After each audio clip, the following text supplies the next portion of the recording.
이 시간 우리에게 주신 하나님의 말씀은 사무엘상 12장 23절에서 25절 말씀입니다.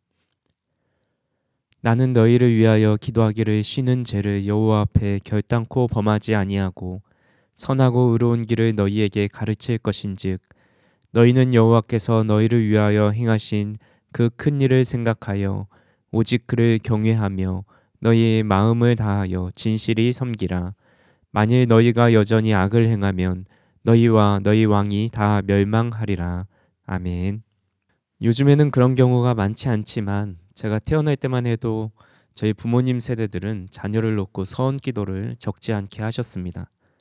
제가 신학교 다닐 때 신학교에 진학한 사람들 중에서도 부모님이 서원하셔서 신학교에 왔다는 분들이 더러 있었습니다. 반대로 어떤 분은 부모님이 서원 기도를 했지만 중년이 되도록 신학교에서 공부하지도 않고 또 선교를 나가지 않았다라는 분도 있었습니다. 서원 기도는 하나님께 기도를 드린 내용에 대해서 응답되게 간절히 간구하면서 그 대가로 하나님께 헌신하기로 결단하는 겁니다. 자기의 소중한 것들을 바쳐서 감사를 표하겠다는 장래의 맹세와 약속이지요. 사람이 서원 기도대로 응답받고 지킨다면 하나도 문제가 되지 않습니다. 그런데 많은 사람들이 서원 기도를 했는데 그 약속대로 이행하지 못해서 큰 죄책감에 시달리는 경우를 봅니다. 예를 들어 건축 헌금을 작정했는데 지키지 못하는 경우, 또 개척교회 목사님 앞으로 헌금을 약속했다가 지키지 못하는 경우도 있습니다. 수련회에서 선교사가 되기로 서원했는데 또한 목회자가 되기로 서원했는데 그와는 무관한 삶을 사는 경우도 있습니다. 또 부모가 자녀를 위해서 목회자로 드릴 것을 서원했지만 자녀가 그 길을 가지 않는 경우도 있습니다. 이렇게 서원 기도를 하고 지키지 못할 경우에 갖게 되는 죄책감과 때로는 교회를 떠나는 분들도 보게 됩니다. 그도 그럴 것이 누군가와 중요한 약속을 했는데 그 사람은 약속을 지켰는데 본인은 피치 못할 사정으로 지키지 못했다면 그 사람에게 미안해서 연락도 못하고 얼굴을 보기도 힘이 들 겁니다. 하물며 하나님과의 약속을 어겼는데 마음이 편할 리가 없습니다. 성경에서도 서원 기도에 대해 여러 번 나옵니다. 대표적으로 가장 많은 논란을 가져온 것은 사사 입다의 서원 기도입니다. 사사 입다는 전쟁에 나갔다가 승리하고 돌아오게 하신다면 자신을 가장 먼저 환영하러 나오는 사람을 번제로 드린다는 극단적인 서원을 합니다. 결국 그는 전쟁에서 승리하게 되었고 그가 돌아올 때 자신의 딸이 가장 먼저 환영하러 나와서 그 딸을 번제로 드립니다.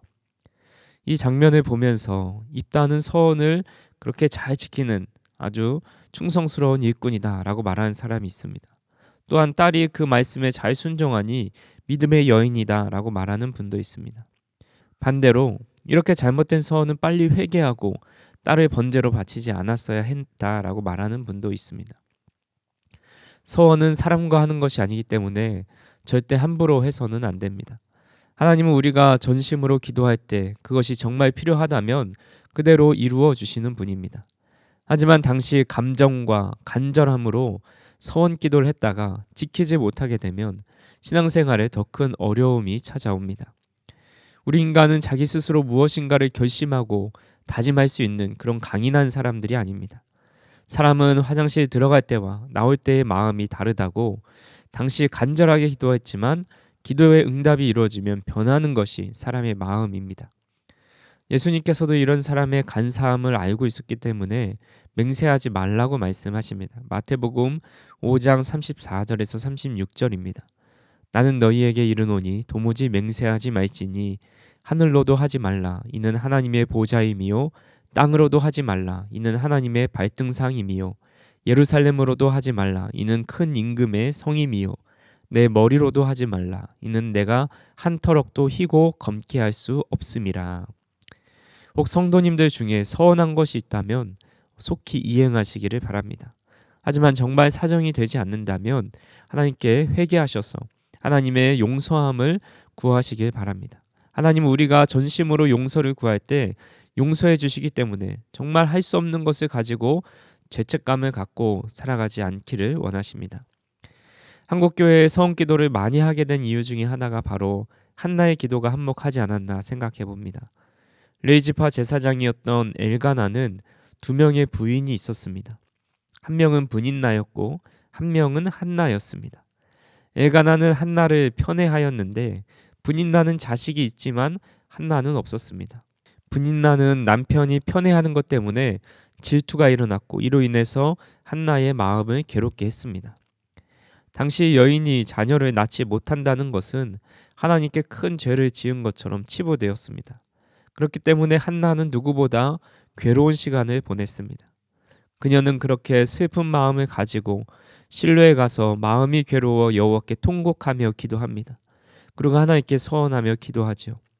사무엘상 1장 11절 말씀에 서원하여 이르되 만군의 여호와여 만일 주의 여종의 고통을 돌보시고 나를 기억하사 주의 여종을 잊지 아니하시고 주의 여종에게 아들을 주시면 내가 그의 평생에 그를 여호와께 드리고 삭도를 그의 머리에 대지 아니하겠나이다. 아들을 주시면 내가 그를 나시린으로 드린다고 서원합니다. 나시린은 여호와께 구별하여 드린다라는 뜻으로 요즘 말로 목회자로 구별되게 드린다라는 말입니다. 사무엘은 그렇게 어머니의 서원기도 가운데 출생하였습니다. 사무엘의 이름의 뜻은 하나님께 구하였다라는 의미입니다. 결국 사무엘은 어머니 한나의 서원대로 하나님의 전에 드려집니다. 사무엘상 1장 24절 말씀입니다. 젖을 뗀 후에 그를 데리고 올라갈새 수소 3마리와 밀가루 1에바와 포도주 1가죽부대를 가지고 실로 여호와의 집에 나아갔는데 아이가 어리더라. 유대인들은 보통 3세부터 5세 정도의 젖을 뗀다고 합니다. 한창 어머니의 손이 많이 가는 그런 어린 나이에 아이를 떼어 놓는 것은 참 힘이 들었을 겁니다. 하지만 한나도 그리고 사무엘도 그 서원을 지켜 나갔고 한나는 이후 세 아들과 두 딸을 낳았습니다. 또 사무엘은 하나님께 귀하게 쓰임 받는 사람이 되었습니다. 이스라엘의 지도자 중에 사무엘처럼 그렇게 많은 역할을 한 사람도 없을 겁니다. 사무엘은 제사장, 선지자, 사사, 왕을 세운 사람, 또 교육자, 나라의 아버지, 국부라고 할 정도로 다양한 지도자의 역할을 감당했습니다. 사무엘은 이스라엘 백성들을 출애굽할 때 이끈 모세처럼 이스라엘이라는 나라를 세워가는데 큰 역할을 했던 사람입니다. 그래서 시편 기자는 모세와 아론에 버금가는 지도자로 사무엘의 이름을 언급합니다. 시편 99편 6절 말씀에 보시면 그의 제사장들 중에는 모세와 아론이 있고 그의 이름을 부르는 자들 중에는 사무엘이 있도다. 그들이 여호와께 간구하매 응답하셨도다. 모세와 아론과 견줄 정도로 사무엘도 이스라엘의 아주 큰 역할을 감당했습니다. 사무엘의 삶을 한 줄로 요약하라고 한다면 기도하는 선지자라 할 수 있습니다. 그는 기도로 태어났고 기도로 이름을 지어졌으며 기도로 양육되었고 기도로 사역하고 기도로 살아갔습니다. 그는 한 번도 기도의 길에서 벗어난 적이 없었습니다. 구체적으로 사무엘의 기도를 쫓아 그의 삶을 돌아보면서 우리도 기도하는 하나님의 사람이 될 수 있기를 주님의 이름으로 축원합니다. 첫 번째로 기도는 영적 어두움을 깨고 하나님의 말씀 가운데로 인도해 줍니다. 사무엘이 활동하던 시대는 영적 암흑기였습니다. 그 시대를 가장 잘 나타내 주는 말씀이 사무엘상 3장 1절 말씀입니다. 아이 사무엘이 엘리 앞에서 여호와를 섬길 때에는 여호와의 말씀이 희귀하여 이상이 흔히 보이지 않았더라. 당시의 여호와의 말씀이 매우 희귀했습니다. 이는 하나님이 그 시대에 침묵하시고 냉대했다라는 의미입니다. 하나님이 냉대하신 이스라엘 사회는 더욱더 죄로 가득하여 혼란스러워졌습니다.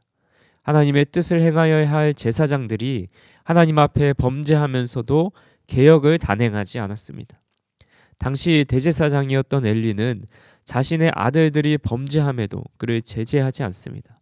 성경은 그를 향해 이렇게 말합니다. 사무엘상 3장 2절 말씀에 엘리의 눈이 점점 어두워 가서 잘 보지 못하는 그때에 그가 자기 처소에 누웠고, 엘리의 눈이 점점 어두워진다는 표현은 엘리의 개인적인 신상에 대한 기록입니다.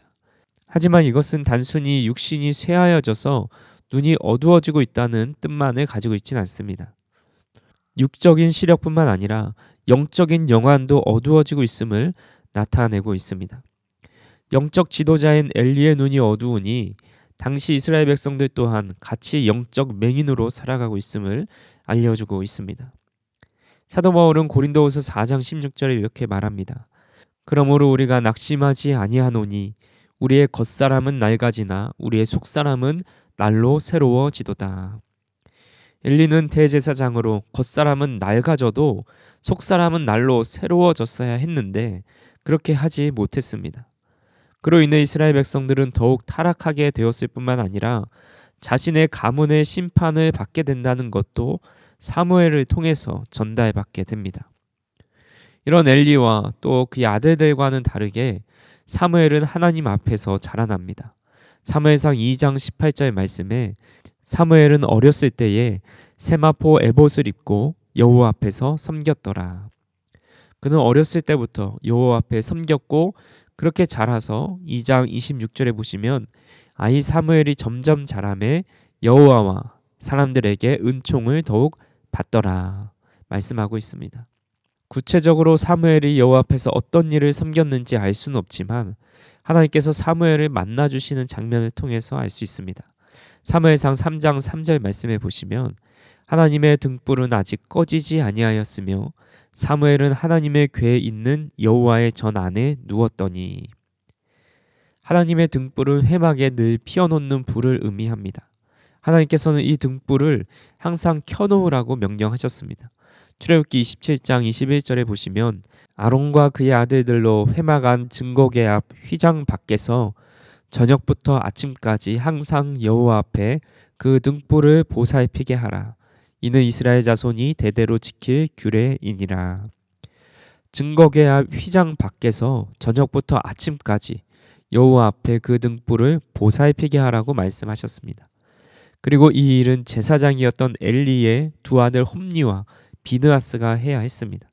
그런데 불량자였던 엘리의 두 아들이 이 일을 등한시하자 어린 사무엘이 성소에서 자면서 등불을 지키는 것을 감당하게 된 것입니다. 성경에서 등불은 기도를 상징합니다.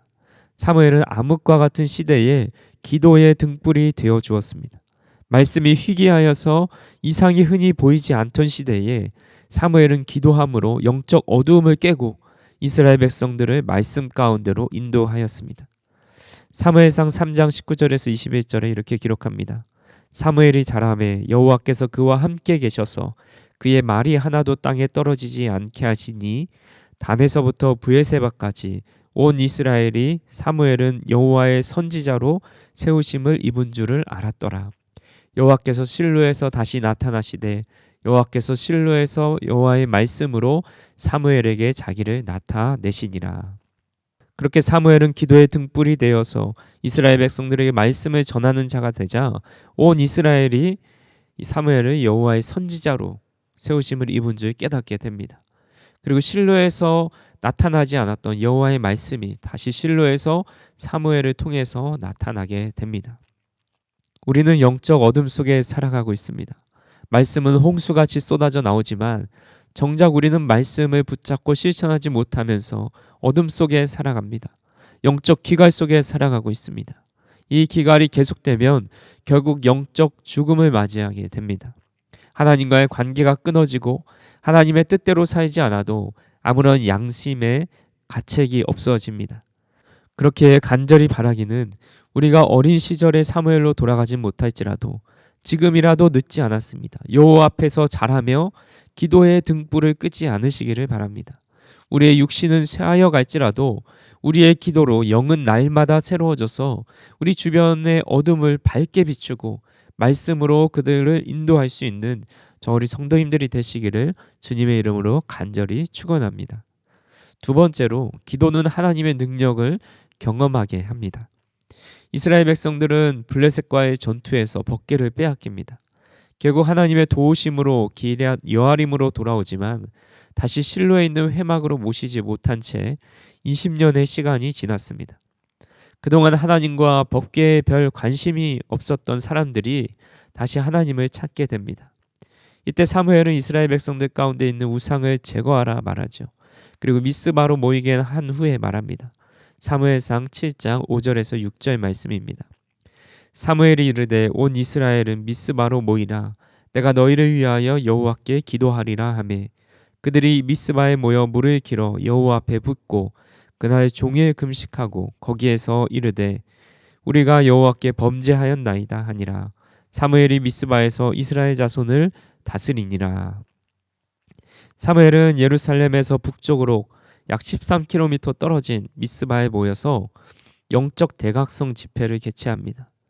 물을 길어서 여호와 앞에 붓고 그날 종일 금식하면서 자신의 죄를 회개합니다.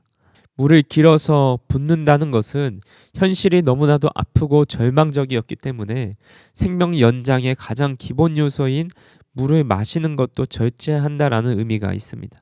또한 금식한다는 것은 생명 보존의 가장 중요한 먹는 것을 박탈함으로써 하나님 앞에 징벌을 받아 마땅하다라는 것을 고백하고 있습니다.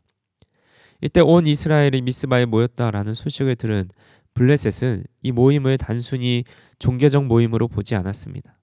정치적 음모가 숨어 있다라는 것으로 간주하고 군인들을 모아 미스바로 쳐들어왔습니다. 위기에 처한 이스라엘이 사무엘에게 블레셋의 손에서 우리를 구원해 달라라고 간구합니다. 사무엘은 백성들의 간구대로 여호와께 제사를 드리고 부르짖습니다. 그 결과 여호와께서 우레를 발하여서 블레셋 사람들의 혼돈에 빠뜨리고 이스라엘 사람들 앞에서 패하게 하셨습니다. 이런 큰 국가적 위기 속에서 그들을 구한 것은 그들의 군사력도 아니고 외교적 관계도 아니었습니다. 온 백성이 함께 기도할 때 하나님이 그 위기를 이기게 하셨습니다. 사무엘은 돌을 취하여 미스바와 센 사이에 세워 그 돌의 이름을 에베네셀이라 이름합니다. 에베네셀은 도움의 돌이라는 뜻으로 하나님이 여기까지 도우셨다라는 의미입니다. 그리고 이스라엘에 참 평화가 찾아옵니다. 사무엘상 7장 13절에서 14절 말씀입니다. 이에 블레셋 사람들이 굴복하여 다시는 이스라엘 지역 안에 들어오지 못하였으며 여호와의 손이 사무엘이 사는 날 동안에 블레셋 사람을 막으심에 블레셋 사람들이 이스라엘에게서 빼앗았던 성읍이 에그론부터 가드까지 이스라엘에게 회복되니 이스라엘이 그 사방 지역을 블레셋 사람들의 손에서 도로 찾았고 또 이스라엘과 아모리 사람 사이에 평화가 있었더라. 사무엘이 사는 날 동안 다시는 블레셋의 침략이 없었습니다. 더불어 아모리 사람과 평화가 찾아옵니다. 이는 단순히 블레셋과의 문제뿐만 아니라 주변 국가에까지 영향을 미치고 있음을 알려줍니다. 이스라엘은 더 이상 주변 국가들의 조롱거리가 아닙니다. 기도를 통해 국가의 위상이 강화되었고 하나님의 능력의 손으로 보호함을 경험할 수 있었습니다. 사무엘이 나이가 들었을 때 개인적인 위기가 한번 찾아옵니다. 사무엘이 나이가 들자 이스라엘 백성들은 사무엘을 거역하기 시작했고 그의 변변치 못한 아들들에게 불만을 표시하기 시작합니다. 사무엘상 8장 5절 말씀에 그에게 이르되 보소서 당신은 늙고 당신의 아들들은 당신의 행위를 따르지 아니하니 모든 나라와 같이 우리에게 왕을 세워 우리를 다스리게 하소서 한지라. 사무엘은 젊었을 때부터 오로지 이스라엘 백성들을 옳은 곳으로 인도하기에 힘썼던 사람이었는데 이스라엘 백성들에게 왕을 세워달라라는 말을 듣습니다. 물론 사무엘의 아들들이 사무엘 같지 않고 뇌물을 받고 판결을 굽게 했던 이유도 있지만 사무엘의 입장에서 이제 우리를 다스리지 말고 왕을 요구하는 것은 참으로 서운한 일입니다. 사무엘은 충분히 그의 권위로 그들을 꾸짖고 돌려보낼 수 있었습니다. 그런데 그는 어떻게 합니까? 사무엘상 8장 6절 말씀에 우리에게 왕을 주어 우리를 다스리게 하라 했을 때에 사무엘이 그것을 기뻐하지 아니하여 여호와께 기도하매 그는 여호와께 기도하였습니다. 개인적인 위기가 찾아왔을 때 그는 하나님께 기도했고 하나님의 뜻을 구했습니다. 하나님께서는 그들이 너를 버린 것이 아니라 나를 버린 것이라고 위로해 주시면서 왕을 세울 것을 허락해 주십니다. 국가적 위기 앞에, 개인적인 위기 앞에, 때로는 억울함 앞에 기도는 그것을 이길 힘이 되고 나아갈 방향을 알려줍니다. 우리나라도 숱한 위기 속에서 선조들의 기도로 모든 어려움을 이겨나갈 수 있었습니다. 우리 개인적인 삶 또한 얼마나 큰 어려움들이 있었습니까? 그럴 때마다 기도를 통해서 새 힘을 얻고 위로를 얻고 하나님의 능력의 손으로 우리의 삶을 보호해 주심을 우리는 경험하였습니다. 기도의 정석을 알려주는 기도의 능력이라는 책을 지은 E.M. 바운즈라는 목사님이 계십니다. 그분은 매일 새벽 4시에 일어나서 7시까지 기도했다고 합니다. 그는 기도하지 않고는 말씀을 보지 않았고 기도하지 않고는 설교나 전도도 하지 않았습니다. 그가 저술한 기도에 관한 책들도 펜으로 기록한 것이 아니라 무릎으로 기록한 것이다 말합니다. 이런 그분의 모습을 보면 참 부끄럽기만 합니다. 근데 그분이 기도에 대해 이렇게 말씀하십니다. 오직 주님만이 산들을 옮기실 수 있다. 하지만 믿음과 기도는 하나님을 움직일 수 있다. 모든 것이 가능한 하나님께 믿음으로 기도할 때 위기를 이겨낼 수 있는 힘과 능력을 주시는 줄 믿으시기를 간절히 소망합니다. 우리나라는 이제 한 주 앞으로 국회의원 선거가 다가왔습니다. 우리는 하나님의 뜻이 우리나라 가운데 잘 이루어질 수 있도록 하나님의 도우심이 임하도록 늘 기도에 나라를 위한 기도의 등불이 되어주시길 바랍니다. 그런 기도를 통해서 하나님께서 우리나라에 하나님의 능력을 나타내 보여주실 것입니다. 또한 우리의 개인의 어려움도 기도를 통해 이겨내어 하나님의 능력을 기도를 통해 경험할 수 있는 저 우리 성도님들이 되기를 간절히 소망합니다. 사무엘은 기도로 태어났고 어렸을 때부터 기도했고 그의 모든 사역을 기도로 감당했습니다. 그리고 사역을 내려놓을 시기가 되었을 때 그는 끝까지 기도하기를 쉬지 않는다라고 결단합니다. 오늘 본문 말씀 23절 말씀입니다. 나는 너희를 위하여 기도하기를 쉬는 죄를 여호와 앞에 결단코 범하지 아니하고 선하고 의로운 길을 너희에게 가르칠 것인즉. 사무엘은 사사로 또한 선지자로 활동한 지 약 50년이 넘었습니다. 그렇게 오랜 시간 지나는 동안 그가 변하지 않았던 한 가지는 하나님께 기도하는 삶이었습니다. 이스라엘을 위해 중보하는 삶은 변하지 않았습니다. 맥켄지라는 스코틀랜드의 목사님은 한 목사 안수식 설교 중에서 이런 말을 했습니다. 오늘날 사람들이 영적 파멸에 이른다면 결코 목사가 부족해서는 아닙니다. 목사의 숫자가 이집트의 메뚜기 떼 같이 많아질 날이 멀지 않았습니다. 그리고 메뚜기 떼가 많아지는 것과 목사 떼가 많아지는 것 중 어떤 것이 더 큰 재앙인지는 시간이 흐르면 알 것입니다. 라고 말했습니다. 목회자가 많아지고 성도가 많아진다고 세상이 더 밝아지고 좋아지고 사랑이 넘쳐난다라는 것이 아닙니다. 영적으로 깨어있지 않고 어둠에 머물러서 등불이 되어 빛이 되지 않는다면 그것이 더 큰 재앙이 될 수 있다는 우리를 향한 일침이 아닌지 생각해 보았습니다. 사랑하는 성도 여러분, 그리스도인의 능력과 힘은 기도로부터 나옵니다. 우리는 매 순간 기도하기를 힘써서 교회에 등불이 꺼지지 않게 하고 집안에 등불이 꺼지지 않게 하는 하나님 앞에서 살아가는 저와 우리 성도님들이 되었으면 좋겠습니다.